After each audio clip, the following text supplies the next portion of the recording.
అది చూస్తుంటే నాకు చాలా ఆనందంగా ఉంది. దానికి ధన్యవాదములు.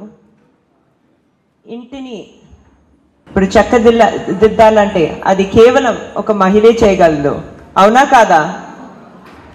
అంత కష్టపడే మహిళల సాధికారత కోసం మొదటి నుంచి తెలుగుదేశం పార్టీ ఎంతో కష్టపడుతుంది. ఆనాడు మా తాతగారు ఎన్టీ రామారావు గారు కానివ్వండి, ఇప్పుడు మా మామగారు చంద్రబాబు నాయుడు గారు, ఇప్పుడు మా వారు లోకేష్ గారు కూడా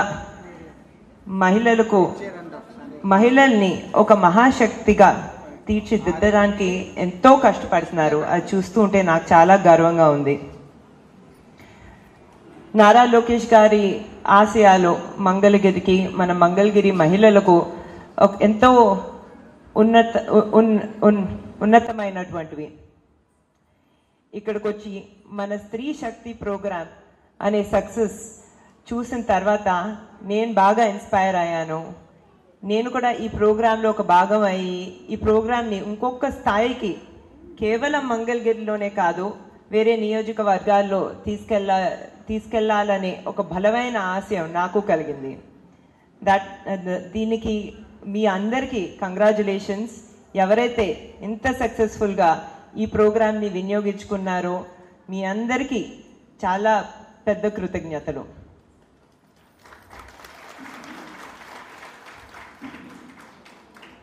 అదే కాకుండా ఇప్పుడు ఎన్టీ రామారావు గారి గురించి మాట్లాడాలంటే ఆయన మహిళలకి ఎంతో చేయటం జరిగింది.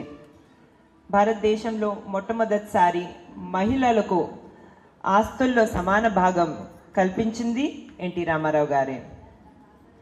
అదే కాకుండా భారతదేశంలో మొట్టమొదట మహిళా విశ్వవిద్యాలయ స్థాపించింది ఎన్టీ రామారావు గారే. అదే కాకుండా మహిళలు రాజకీయాల్లో కూడా చాలా పెద్ద భాగంగా ఉండాలని మహిళలకు 33% రిజర్వేషన్ అందించింది ఎన్టీ రామారావు గారే. అది మీ అందరికీ తెలిసింది. మహిళల మీద ఇంత ఫోకస్ పెట్టిన ఎన్టీ రామారావు గారి మార్గంలో నారా చంద్రబాబు నాయుడు గారు కూడా ఎంతో చేయటం జరిగింది. అది మీ అందరికీ తెలిసింది. డ్వాక్రా మహిళలు చాలామంది ఇక్కడ ఉన్నారు. ఈరోజు డ్వాక్రా సంఘాల్ని ఈ స్థాయిలో మొట్టమొదట ఏర్పాటు చేసింది నారా చంద్రబాబు నాయుడు గారే. ఆయన చేసిన సక్సెస్ వల్ల ఇప్పుడు భారతదేశంలో డ్వాక్రా అనే మోడల్ చాలా సక్సెస్ అయింది.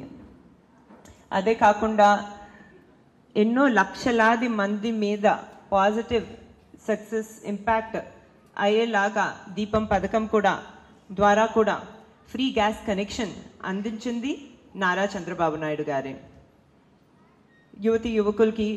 యువతులకి ప్రత్యేకంగా మంచి ఆపర్చునిటీస్ దొరకాలని మెడికల్ కాలేజెస్లో, ఇంజనీరింగ్ కాలేజెస్లో, వేరే ప్రొఫెషనల్ కాలేజెస్లో మహిళలకి ప్రత్యేకంగా భారతదేశంలో మొదటిసారి రిజర్వేషన్స్ అందించింది నారా చంద్రబాబు నాయుడు గారు. ఈరోజు మనం చూస్తున్నాం, నా వయసు కల చాలామంది మహిళలు డాక్టర్స్ అయ్యి సక్సెస్ఫుల్గా ఇంజనీర్స్ అయ్యి వాళ్ళ కాళ్ళ మీద నిలబడగలుగుతున్నారంటే నారా చంద్రబాబు నాయుడు గారు మహిళలకి ఇచ్చిన ఈ రిజర్వేషన్ వల్ల. అదే కాకుండా నారా లోకేష్ గారి గురించి నేను ఎక్కువ మాట్లాడదలుచుకోవట్లేను, ఎందుకంటే మీరు అందరు చూసారు. ఆయన మన మంగళగిరిలో స్త్రీ శక్తి ప్రోగ్రాం ద్వారా ఎంతో మంది మహిళలు వాళ్ళ కాళ్ళ మీద నిలబడేటట్టు చూస్తున్నారు. ఇప్పుడు నారా లోకేష్ గారు గురించి మాట్లాడాలంటే ఆయన కమిట్మెంట్ కేవలం మాటల కమిట్మెంట్ కాదండి, ఆయన ఎప్పుడు చేసి చూపిస్తారు. ఎన్నో సంవత్సరాల నుంచి మహిళా సాధికారత అనేది ఆయనకి చాలా ఇంపార్టెంట్ అనేది. దానికి ఒక ఉదాహరణ నేనే. నాకు పెళ్ళైనప్పుడు నా వయసు చాలా చిన్న వయసు అండి, నేను 19 సంవత్సరాలే. అయినా నేను నా కళలో విజయం సాధించాలని ఆయన ఎప్పుడు నన్ను ఎంకరేజ్ చేసేవారు. నేను పై చదువులు చదవటానికి అమెరికాకి వెళ్ళటానికి ఎంతో ఎంకరేజ్ చేశారు. ఒకసారి కాదు 2 సార్లు వెళ్ళాను పెళ్ళైన తర్వాత నేను అమెరికాకి పై చదువుల కోసం. అదే కాకుండా బయటకు వెళ్ళి వేరే కంపెనీల్లో వేరే పరిశ్రమల్లో పని చేయాలన్నా కూడా ఆ ఎక్స్పోజర్ కోసం కూడా చాలా సపోర్ట్ చేశారు. ఈరోజు నేను హెరిటేజ్ ఫుడ్స్ ఎగ్జిక్యూటివ్ డైరెక్టర్గా కంపెనీ నడుపుకెళ్తున్నానంటే అదే కాకుండా ఎన్టీఆర్ ట్రస్ట్ ద్వారా మన ఇండో అమెరికన్ క్యాన్సర్ హాస్పిటల్ ద్వారా సేవా కార్యక్రమాలు చేయగలుగుతున్నానంటే అది కేవలం నారా లోకేష్ గారి సపోర్ట్ వల్లనే.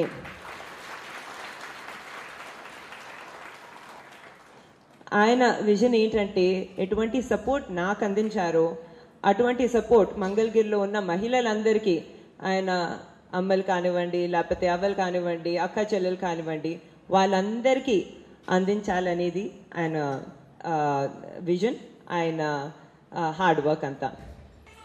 అదే కాకుండా ఏ కంపెనీలో హెరిటేజ్ ఫుడ్స్లో నేను పనిచేస్తున్నాను ఎగ్జిక్యూటివ్ డైరెక్టర్గా, అదే కంపెనీలో నారా లోకేష్ గారు కూడా పనిచేయటం జరిగింది ఇంతకుముందు. ఆ కంపెనీలో ప్రతిరోజు మేము మహిళా రైతుల స్టోరీస్ గురించి వినేవాళ్ళమి, చూసేవాళ్ళమి. రాత్రింపగలు గ్రామాల్లో మహిళలు కష్టపడి పాలు ఉత్పత్తి చేసి మా కంపెనీకి అందిస్తే వాళ్ళకి ఆదాయం వచ్చేలాగా చూసేవాళ్ళమి.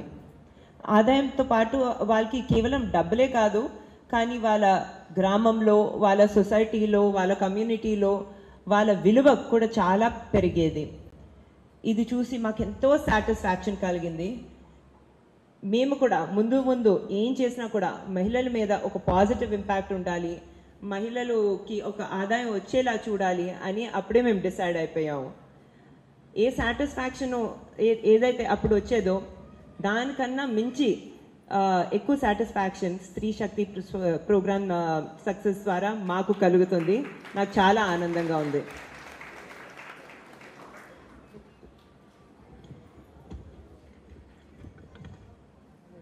ఇప్పుడు లోకేష్ గారి విజన్ ఏంటంటే మంగళగిరిలో ఉన్న ప్రతి మహిళ తన కాళ్ళ మీద తన నిలబడాలి. అదే కాకుండా మీరందరూ ఆనందంగా ఉండాలి, మీరందరూ చాలా హ్యాపీగా ఉండాలనేది. కానీ ఇప్పుడు 2019 ఎలక్షన్ గురించి మాట్లాడాలంటే మీకు అందరు తెలిసిందే, లోకేష్ గారు ఓటమి ఎదుర్కొన్నారు మన మంగళగిరిలో. చాలామంది అప్పుడు చెప్పడం జరిగింది, మళ్ళీ మంగళగిరి నుంచి ఎందుకు కంటెస్ట్ చేయాలనుకుంటున్నారు, ఏమైనా సేఫ్ సీట్ చూసుకోవచ్చు కదా, మన కుప్పం లాంటి సీటు లేకపోతే హిందూపూర్ లాంటి సీట్ చూసుకోవచ్చు కదా, మళ్ళీ ఇక్కడ ఎందుకు అని చెప్పి నారా లోకేష్ గారు అప్పుడు అందరికీ చెప్పడం జరిగింది, మంగళగిరిలో ఉన్న ప్రజలందరూ నా కుటుంబ సభ్యులు. అదే కాకుండా నా విజన్ ఏంటంటే మంగళగిరిని భారతదేశంలోనే ఒక మోడల్ నియోజకవర్గంగా తీర్చిదిద్దాలి, నంబర్ 1 నియోజకవర్గంగా తీర్చిదిద్దాలనేది.